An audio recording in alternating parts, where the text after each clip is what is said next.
വളരെ എളുപ്പത്തിൽ സ്വാദിഷ്ടമായിട്ടുള്ള പാലട പായസം എങ്ങനെയാണ് തയ്യാറാക്കുന്നതെന്ന് നമുക്ക് നോക്കാം. അടയൊന്ന് വേവിച്ചെടുക്കാനായിട്ട് തിളച്ച വെള്ളത്തിലേക്ക് ഈ അടയൊന്ന് ചേർത്ത് കൊടുക്കാം. എന്നിട്ട് ഒരു 15 മിനിറ്റ് നേരം ഒന്ന് മൂടി വെക്കാം. 15 മിനിറ്റ് കഴിയുമ്പോൾ ഇതുപോലെ വെന്തിരിക്കും. നമുക്കിതൊന്ന് വാരാൻ വെക്കണം. കുറച്ച് തണുത്ത വെള്ളം അതിൻ്റെ മേളിൽ കൂടി ഒന്ന് ഒഴിച്ച് ഒന്ന് വാരാൻ വെക്കാം.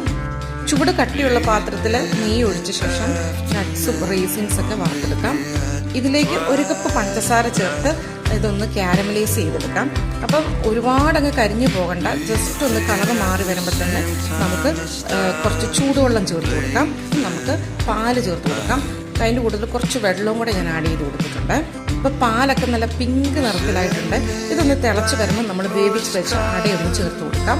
ഇനി കുറച്ച് പഞ്ചസാരയും കൂടെ ചേർത്ത് കൊടുക്കുന്നുണ്ട്. എന്നിട്ട് തിളച്ച് വരുമ്പോഴേക്കും ഒന്ന് ചെറിയ തീയിലേക്ക് ആക്കിയ ശേഷം ഒരു 15 മിനിറ്റും കൂടി ഒന്ന് മൂടി വെച്ചൊന്ന് വേവിക്കാവേ. അപ്പോൾ ഒരു 15 മിനിറ്റ് ഒക്കെ കഴിഞ്ഞപ്പോഴേക്കും നല്ല കുറുകിയ പാകത്തിലായിട്ടുണ്ട്. ഇനി ഇതിലേക്ക് ഞാൻ മിൽക്ക് മെയ്ഡാണ് ചേർത്ത് കൊടുക്കാൻ പോകുന്നത്. ഇളക്കി ടേസ്റ്റ് നോക്കിയപ്പോഴേക്കും ഒരു നുള്ളു ഉപ്പും കൂടെ ഞാൻ ചേർത്ത് കൊടുത്തു. ഇനി ഏലക്ക ചതച്ചതും കൂടെ ചേർത്ത് കൊടുക്കാം. ഇനി നമുക്ക് വറുത്ത് വെച്ചിരിക്കുന്ന നട്ട്സൊക്കെ ചേർത്ത് കൊടുക്കാം.